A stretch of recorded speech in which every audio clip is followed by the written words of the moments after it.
चलिए अब आपको सीधे ले चलते हैं वीआईटी भोपाल यूनिवर्सिटी में आयोजित 5वें वार्षिक दीक्षांत समारोह में, जहां मुख्यमंत्री डॉक्टर मोहन यादव संबोधित कर रहे हैं।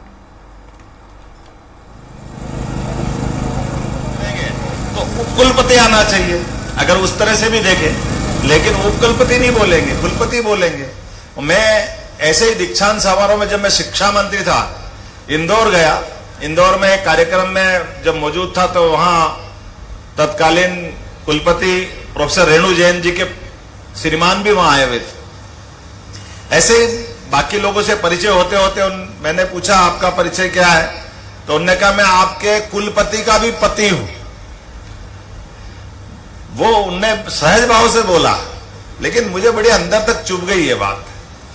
ये हमारे लिए कुलपति का पद बड़ा महत्व का है, बहुत स्थान सब अलग प्रकार का है, लेकिन ये केवल हमने अनुवाद करने में, हमारी परंपराओं से हटके शब्दों की रचना करने में, हमने तुरंत जैसे हमारी सरकार बनी पहली कैबिनेट में निर्णय किया, अब से सारे कुलपति कुलगुरु करे जाएंगे पूरे प्रदेश के अंदर। जैसे ही हम कुलगुरु कहते हैं तो वो हमारे उस पूरे भारतीय सनातन संस्कृति से अपने आप जोड़ के देखने की रचना बनाई देती है। और मुझे तो आज और आनंद आया, वीआईटी कैंपस देश के सबसे अच्छे कैंपस में से एक कैंपस है। मैं बधाई देना चाहूंगा आपको इस नाते से। इस कैंपस के अंदर आने के लिए, यद्यपि मैं कल रात को 1 बजे दिल्ली और हरियाणा से लौटा, मैंने पहले निवेदन किया था आपने विश्वनाथन जी से, उनकी बेटी से, कि मुझे आने में कठिनाई होगी, मुझे माफ कर दो।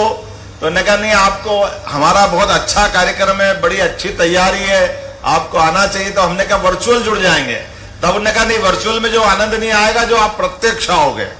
तो वैसे भी मैं आपको अंदर की बात बताता हूं, किसी और कार्यक्रम में मेरी जाने की इच्छा हो या न हो, लेकिन मित्रों से मिलने का मौका मिले, दीक्षांत तो मैं सब करके जरूर आता हूं, किसे भी करके आता हूं। कितना भी व्यस्त शेड्यूल हो, लेकिन शैक्षणिक संस्थानों का अगर न्योता मिले तो ऐसा लगता है कि मैं भी आपके उस युग में पहुंच जाता हूं जो अपने कॉलेज कैंपस को याद करते हुए ऐसे आनंद में डूबता हूं। शैक्षणिक संस्थाओं का जो वाइब्रेंट वातावरण, दीक्षांत समारोह की गरिमा और ऊर्जा देख करके अंदर का छात्र मन भी आत्मविश्वास से भरता है और आनंद में हिलोरे लेने लगता है, आनंद में डूब जाता है। वेल्लोर शैक्षणिक संस्थान के विषय में जैसे मुझे बताया गया, यह संस्थान अपनी स्थापना के बाद से ये न केवल हमारे प्रदेश का गौरव है, बल्कि हर एक विद्यार्थी की, जिसका एक बार इस इंस्टीट्यूशन में एडमिशन हो जाए, उसका प्लेसमेंट पक्का है, ये मैं जानता हूं किसी हालत में। जिस संस्थान में आने के साथ ही हमारी भविष्य की नींव डल जाती है, भविष्य में हमारी मनोकामना, हमारी इच्छा, क्षमता, योग्यता, हमारी अपनी बुद्धिमत्ता, उसके लिए अगर आकाश मिलता है, उससे अच्छा कौन सा मौका हो सकता है। मैं आप सबको बधाई देना चाहूंगा, खास करके दीक्षांत समारोह में। ये 5वां दीक्षांत समारोह है। धीरे धीरे धीरे करते करते ये अपने इस मूल रूप को प्राप्त करने लग गया, जिसकी 2017 में नींव डाली गई थी। आज 16,000 के आसपास विद्यार्थी यहां पढ़ रहे हैं। और यहां नहीं, अमरावती, वेल्लोर, तमिलनाडु में 2 यूनिवर्सिटी, ऐसे करके 4 विश्वविद्यालय। अभी तो एक ही विश्व काफी है, ये 4-4 विश्व की गारंटी लेते हैं। मैं आपको बधाई देना चाहता हूं, यह है भविष्य की हमारी तैयारी। और यशस्वी प्रधानमंत्री के लिए जोरदार अभिनंदन करो, श्रीमान नरेंद्र मोदी जी के लिए,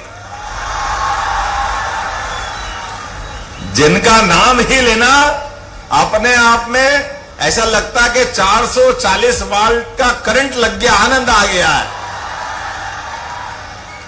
हमारे अपने जीवन में कितना गर्व होता है। आप बच्चों तो बहुत भाग्यशाली हो, कई सारे मित्र तो जिनने अपना थोड़ा होश संभाला होगा, तब से यशस्वी प्रधानमंत्री 2014 से हमको गौरवान्वित कर रहे हैं। लेकिन हमारी ऐसी पीढ़ी भी बैठी है जिनने 2004 से 13 तक के भी प्रधानमंत्री देखे थे। ऐसे प्रधानमंत्री जो बोलते ही नहीं थे।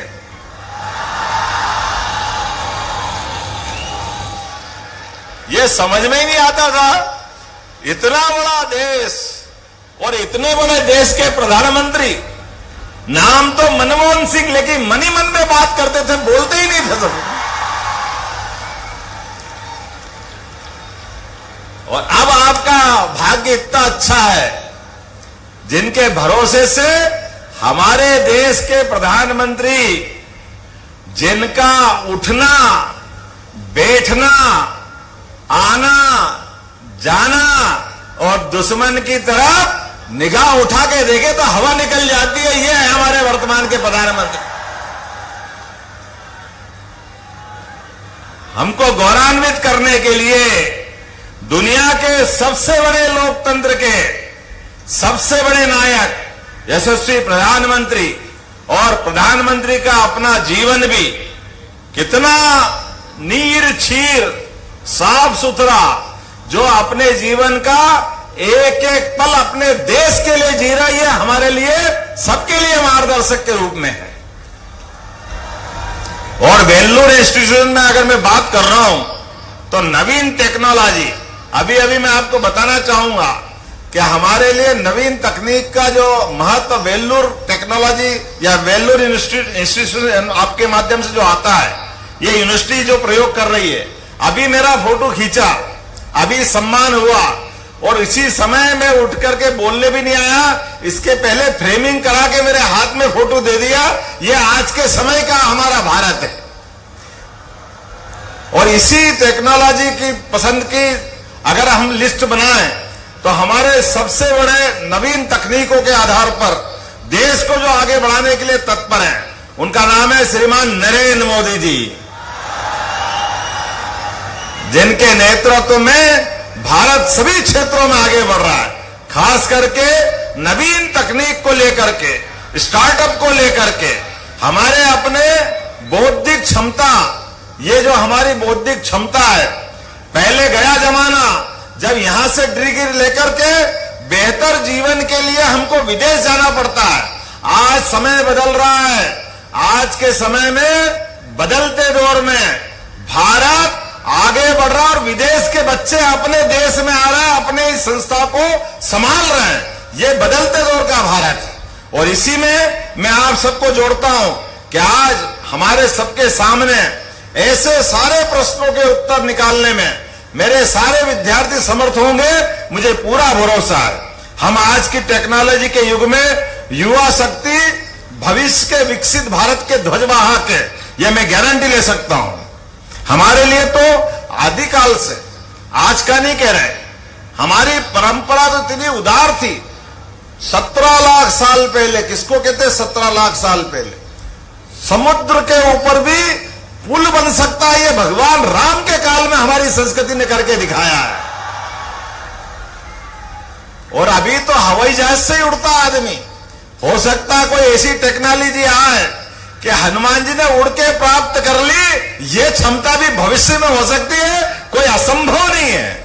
आज के इस दौर के अंदर बदलते समय में हमारे अपने बीच में ऐसे कई रहस्य हैं जिनको जानने की, समझने की, देखने की और हमको अंततः मानने की अवस्था मिलेगी। कभी कोई सोचा था कोविड के काल में, ये आज से 5 साल पहले ही पूरे विश्व में ऐसी बीमारी आएगी जिसका कोई बाहर से लक्षण दिखाई नहीं देता।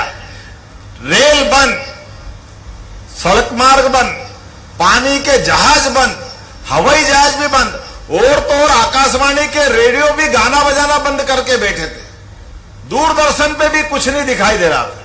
लेकिन ऐसे कठिन हालात में यशस्वी प्रधानमंत्री ने पूरे देश के लोगों की रक्षा की, लॉकडाउन लगा करके, डंके की चोट। और मुझे इस बात की खुशी है, सबसे पहले टीके लगा करके जान बचाने का अगर कोई देश को गौरव मिला है तो हमारे देश भारत को मिला, जिसने फ्री में टीके लगाए। ये हमारा देश और ये हमारे देश का बौद्धिक क्षमता है।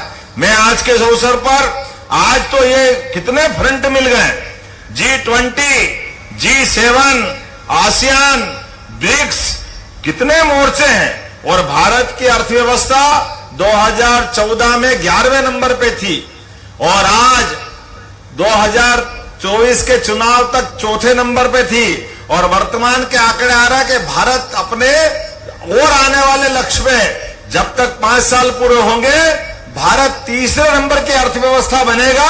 यह निश्चित भरोसा हमारे प्रधानमंत्री के नेतृत्व में है। आज हमारे देश के दुश्मनों की हालत क्या है? पहले पाकिस्तान की तरफ से गोली चलती थी, हमारे सैनिकों के सर काट के ले जाते थे, हमारे लोग